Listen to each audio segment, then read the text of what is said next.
Hi everyone, welcome you all in Madhav Accountancy Classes. Guys, आज हम आप लोगों के लिए बहुत इंपॉर्टेंट एमसीक्यू लेकर आए हैं आपके सीयूईटी एग्जाम के लिए, आपके अकाउंट्स डोमेन के लिए बहुत जबरदस्त एमसीक्यू हम लेकर आए हैं। आज के एमसीक्यू रियली बहुत अच्छे एमसीक्यू है। आपको इन एमसीक्यू को बहुत अच्छे से समझना है, अच्छे से सुनना है ताकि आपके सारे डाउट क्लियर हो जाए। आपको इस वीडियो को एंड तक जरूर देखना है क्योंकि मैं बहुत इंपॉर्टेंट बातें आज की इस वीडियो में आपको बताने वाला हूं। तो चलिए गाइस, आज की वीडियो को हम स्टार्ट करते हैं without wasting any time with our first MCQ. देखिए क्या बोला गया है। Which of the following are not shown as financing activity in cash flow statement for non-financing company? Are not shown as मतलब किसको फाइनेंसिंग एक्टिविटी नहीं बोला जाएगा। ठीक है, पहला है conversion of debenture into share. Yes guys, अगर हम डिवेंचर को शेयर में कन्वर्ट करते हैं तो उससे कोई भी कैश फ्लो नहीं होता है, तो इसे फाइनेंसिंग नहीं माना जाता है। एक तो हो गया A. Decrease in the amount of cash credit, मतलब हमने कैश क्रेडिट लिया हुआ है, हम उसको वापस कर रहे हैं तो पैसा जाएगा, तो ये माना जाएगा, ये नहीं आएगा। उसके बाद payment of under writing commission, हमने अंडर राइटिंग कमीशन पे किया है तो अगेन ये भी फाइनेंसिंग का पार्ट है, ये भी यहां नहीं आएगा। Redemption of preference share, preference share को पे ऑफ कर रहे हैं, वो भी फाइनेंसिंग है, ये यहां नहीं आएगा। उसके बाद रिसीट ऑफ डिविडेंड, डिविडेंड मिल रहा है, that is a investing activity, ये यहां पर आएगा। तो आपका आंसर क्या होगा, ए एंड ई। तो answer is your A and E. तो देखिए फर्स्ट नहीं है, सेकंड नहीं है, थर्ड नहीं है, फोर्थ इज योर आंसर। ठीक है गाइस, आई होप ये बात आपको समझ आई होगी। इसके बाद देखिए opening balance of library fund, library fund का ओपनिंग बैलेंस है। ठीक है, आप समझ गए होंगे लाइब्रेरी फंड मतलब इसका पैसा केवल उसी पर्पस के लिए यूज किया जाएगा। 9% library fund investment were 12,80,000 and 10 lakh, मतलब लाइब्रेरी फंड का पैसा है 12,80,000 और इन्वेस्टमेंट हमने की है 10 लाख। 9% है, 9% का मतलब 9% इंटरेस्ट। ठीक है, interest received on library fund investment was 68, हमें जो इंटरेस्ट मिला है वो 68 मिला है। Closing balance of library fund will be, तो देखिए आपको पता होना चाहिए इसको हम कैसे दिखाते हैं। अगर मैं यहाँ पर बैलेंस शीट बनाऊं, मैंने ऐसा कॉन्सेप्ट आपको करवाया था, अगर आपको नहीं आता है तो गाइज हमने कॉन्सेप्चुअल वीडियो डाली है, आप उसमें जाकर देख सकते हो। तो देखिए हमारे पास लाइब्रेरी फंड है, उसका ओपनिंग बैलेंस है कितना, 12,80,000। ठीक है गाइज, और लाइब्रेरी फंड इन्वेस्टमेंट 9%। ठीक है, 9% भी मैंने लिख दिया, दैट इज कितना है 10। हमें हमें इंटरेस्ट मिला है 68। ठीक है, 10 लाख पर 9%, पूरे साल का 10 लाख पर 9% बनता है 90,000। ठीक है, मिला है 68, इसका मतलब 22,000 ये हमारा एक्रूड है। कमा तो लिया लेकिन मिला नहीं है, तो हम यहां पर सारा का सारा ऐड करते हैं, मतलब 90 का 90 ऐड करते हैं। तो यहां पर आ जाएगा इंटरेस्ट जो है वो हमारा कितना है 90,000। ठीक है गाइस, तो ये कितना हो जाएगा, दैट वुड बी 13,70,000। और अभी 22 मिला नहीं है तो ये यहां पर शो किया जाता है, that is accrued interest. Accrued interest that would be कितना आ जाएगा 22,000। तो हमसे मांगा गया था closing balance of library fund, that would B 13,70,000 would be your answer. तो चेक कीजिए, third is your answer. I hope ये बात आपको समझ आई होगी। इसके बाद हमारे पास थर्ड है, देखिए जल्दी से। What is the correct sequence for finding average collection period? Average collection period, पहली बात ये कौन सा कॉन्सेप्ट है, ये रेशो में से एवरेज कलेक्शन पीरियड। पहले आप क्या निकालते हो, ट्रेड रिसीवेबल टर्नओवर रेशो। ठीक है, वो कैसे निकाली जाती है, सबसे पहले आप क्रेडिट रिवेन्यू फ्रॉम ऑपरेशन लेते हो, credit revenue from operation divide by average trade receivable. ठीक है, फिर निकालते हो क्या, average collection period, that is 12 months या 365 divide by trade receivable turnover ratio. ठीक है गाइस, अब देखो what is the correct sequence of for finding average collection period. Find average trade receivables, ठीक है, determine trade receivable turnover ratio, ठीक है, find net credit revenue from operation, ठीक है, डिवाइड द डेज और month in a year by trade receivable turnover ratio. तो सबसे पहले सी निकाला जाएगा, net credit revenue from operation, फिर एवरेज ट्रेड रिसीवेबल निकाला जाएगा, पहले ये निकलेगा फिर ये, फिर उससे क्या निकलेगा ट्रेड रिसीवेबल टर्नओवर रेशियो, तो बी। तो पहला हुआ सी, फिर ए, फिर बी और फिर डी। ये आपका करेक्ट क्या होगा, सीक्वेंस होगा। तो चेक कीजिएगा सी ए बी डी कहां पर है, that is your CABD is your second option. I hope ये भी आपको समझ आया होगा। इसके बाद बहुत ध्यान से समझना अगला MCQ। क्रिक ज्ञान limited issued 25,000 10% debenture of ₹100 each at a premium of 5%। उन्होंने इशू किया 5% प्रीमियम का, redeemable at premium of 5% after 10 years, और हमें रिडम्पशन करनी है 5% प्रीमियम पर, मतलब फ्यूचर का लॉस है। Issue price was payable in instalment 30 on application and balance on allotment. देखो हमारे पास जो प्राइस है इशू प्राइस वो 105 रुपए, 30 एप्लीकेशन पर, इसका मतलब अलॉटमेंट पर आएगा 75, 5 रुपए प्रीमियम है, ओरिजिनल हो गया 70। Is it fine? इसके बाद entry passed on allotment of debenture, हमें एंट्री पास करनी है अलॉटमेंट ऑफ डिबेंचर की, तो बहुत ध्यान से समझना गाइस यहां पर मेरे साथ साथ। तो हम एंट्री क्या करेंगे, यहीं पर मैं करता हूं। देखो डिबेंचर अलॉटमेंट अकाउंट डेबिट, ध्यान से समझना। हमारे कितने डिबेंचर है 25,000, इनटू में कितना पैसा है अलॉटमेंट के नाम का 75। ठीक है, अगर मैं इसको मल्टीप्लाई करूं दैट वुड बी 25,000 इंटू 75, ये आ जाएगा 18,75,000। ठीक है, तो चेक करो यहाँ पर 18,75,000, ये तो बैंक आ रहा है, ये तो आएगा ही नहीं। 10% डिबेंचर अकाउंट थर्ड है debit debenture allotment account by 1875, और ऊपर भी 1875 था, बिल्कुल सही, और तीसरा भी। ठीक है, फर्स्ट ऑप्शन तो खत्म ही हो गया।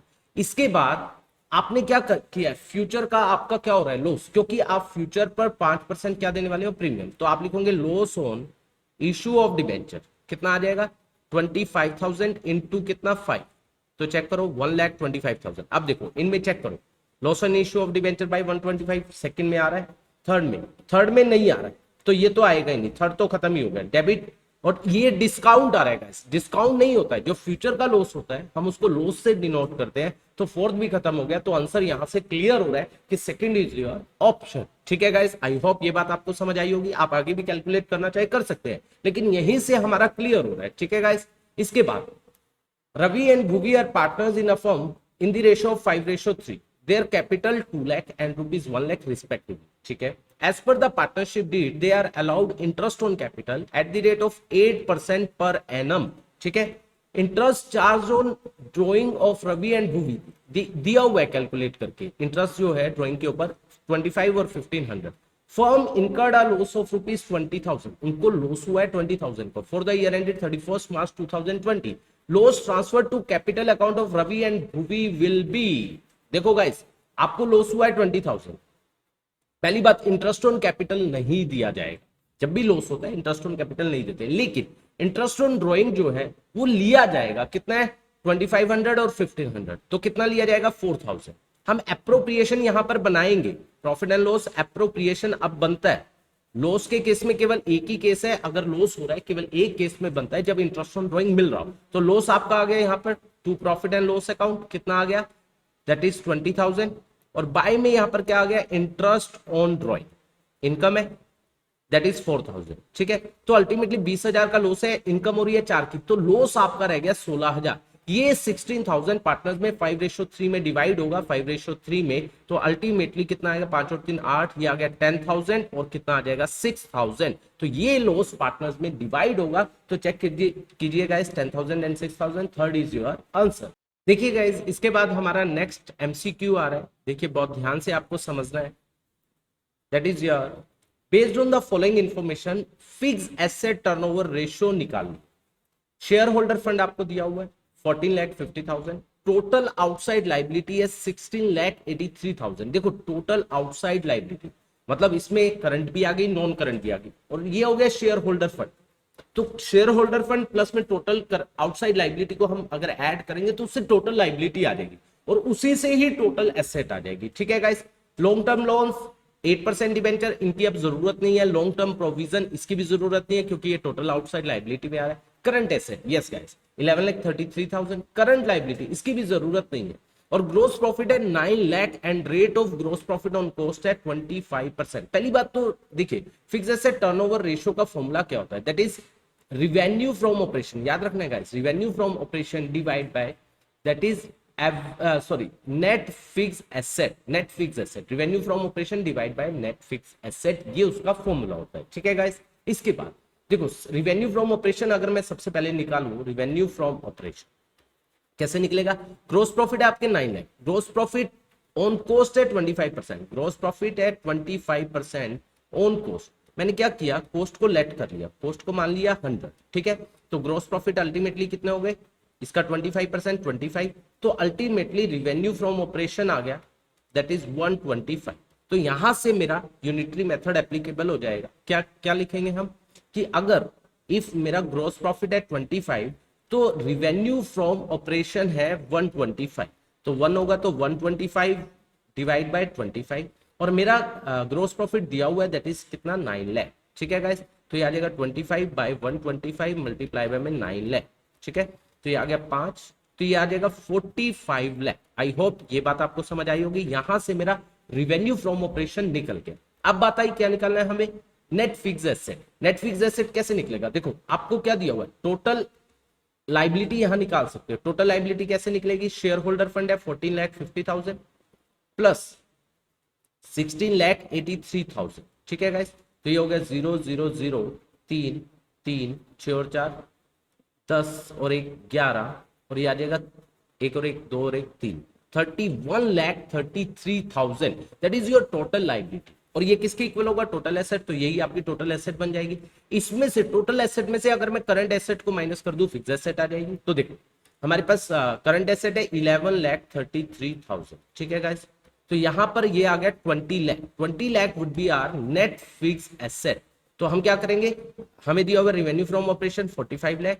ठीक है, डिवाइड बाय क्या आ जाएगा 20 लाख, तो ये हमारा 0 से 0 1 0 यहां पर आ जाएगी, ये आ जाएगा 2.5 टाइम्स। तो ये हमारा क्या आ जाएगा, आंसर आ जाएगा। आई होप ये बात आपको समझ आई होगी। 2.25 times that is your answer. बहुत अच्छा क्वेश्चन था। इसके अमाउंट और प्रॉपर्टी, कोई भी अमाउंट मिल रहा है या property received by NPO from the will guys, याद करो मैंने एक कॉन्सेप्ट में बताया हुआ है, विल से अगर आपको मिलता है कुछ भी तो उससे क्या बोला जाता है, of a disease person is called legacy, legacy donation बोला जाता है। ठीक है गाइस, इसके बाद नेक्स्ट देखिए, VIP are partners in a company sharing profit and losses in the ratio of किस रेशो में गाइस, 7:5:8। ठीक है, on 31st August 2021 P died, कौन डाइड, किसकी डेथ हो रही है, P।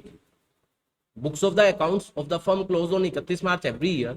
Sale and profit for the year ended 31st March 2021 were 8 lakh and 1,12,000। तो ये क्या है, सेल, ये क्या है, profit. Sale for the period for 1 April 2021 to 31st August till the date of death, ये हमारी sale 4,50,000। The share of disease partner in current year's profit based on the sale is, देखो पिछले साल हमारे कितने प्रॉफिट है, 1,12,000। ठीक है, कितनी सेल के ऊपर, 8 लाख। तो यहां से हमें निकल जाएगा कितना ग्रोस, कितना प्रॉफिट हमने कमाया है, कितना प्रॉफिट लास्ट ईयर हमने कमाया on the basis of sale, that would be कितना आ जाएगा, 8 पे जाएगा, ये जाएगा 1 2 3, ये 3 0 से 3 0, 2 0 से 2 0, 8 14% हमने कमाया 14%। तो अब भी हम इतना ही कमाएंगे, कुछ नहीं बोला गया है, बेस्ड ऑन सेल बोला है तो 14%, तो 4,50,000 का 14% ये आ जाएगा कितना, 2 0 से 2 0 0 0 7 63 63,000। और गाइज ये 63,000 31 अगस्त तक का ही है। इसमें सीधा हम उसका शेयर निकाल देंगे, 8/7 और 5 12 और 8 20, तो ये आ जाएगा मल्टीप्लाई में 8/20। ठीक है, तो ये आ जाएगा 4 दूनी 8 4 5 20, ये आ जाएगा 5 1 5 5 दूनी 10 6, ये आ जाएगा 0 2 6 12 5 2, that is 25,200, that is your answer number 1। I hope ये बात भी आपको समझ आई होगी, ये वाला MCQ आपको क्लियर हुआ होगा। इसके बाद which of the following is or are deducted to arrive at normal business profit। देखो which of the following is or are deducted, minus करना है, to arrive normal business profit या फ्यूचर मेंटेनेबल प्रॉफिट। बेसिकली ये किसका part हुआ, average profit जब आप निकालते हो गुडविल की कैलकुलेशन के लिए, गुडविल की वैल्यूएशन के लिए आपको डिडक्ट कर रहा है, डिडक्ट की बात कर रहा है गाइस ध्यान से। Loss on sale of motor vehicle owned by the business, ये तो माइनस हुआ होगा, इसको हम एड बैक करते हैं तो ये नहीं आएगा। Income from non trade investment, ये ऐड हुआ होगा, यस गाइस नॉन ट्रेड है, इसको क्या किया जाएगा माइनस, तो ये हम बी कह सकते हैं। मैनेजिंग कॉस्ट, तो ये भी क्या होता है, मैनेजिंग कॉस्ट भी क्या करेंगे minus. Under valuation of closing stock, closing stock कम लगाया गया है तो उससे हमारा प्रॉफिट कम हुआ होगा, तो उससे प्रॉफिट बढ़ाएंगे, ये भी ऐड होगा, ये नहीं आएगा। तो अल्टीमेटली अगर मैं देखूं बी और सी, तो चेक करिए D only, B C D, B and C, third is your answer. ठीक है गाइस, आई होप ये बात भी आपको समझ आई होगी। इसके बाद देखिए नेक्स्ट आ रहा है, कवि limited had forfeited 5000 equity share, उन्होंने फॉरफिट किया 5000 equity share of 10 each that were issued at premium of 5, 5 रुपए प्रीमियम पर इशू किए गए थे, मतलब 15 में, पर share for non payment of first and final call 4, उन्होंने 4 पे first and final call pay नहीं किए।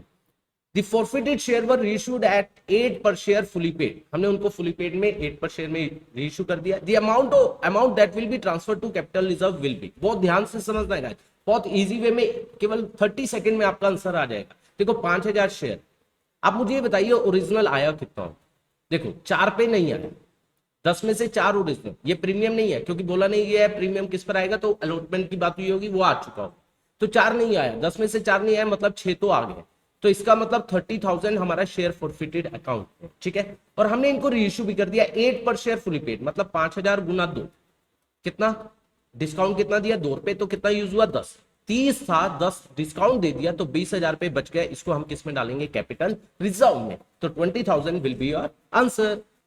यहां तक आई होप आप लोगों को सारे के सारे एमसीक्यू क्लियर हुए होंगे। 10 के 10 एमसीक्यू बहुत अच्छे एमसीक्यू थे गाइस, इन एमसीक्यू को आप बहुत अच्छे से कर लीजिए ताकि एग्जाम में आपकी कोई भी गलती ना हो। गाइस अगर आज आपको वीडियो पसंद आई है तो लाइक एंड कमेंट करके जरूर बताइए और ज्यादा से ज्यादा इसको शेयर कीजिए, बाकी हम नेक्स्ट वीडियो में आप लोगों से डिस्कस करेंगे। Thank you so much for watching this video.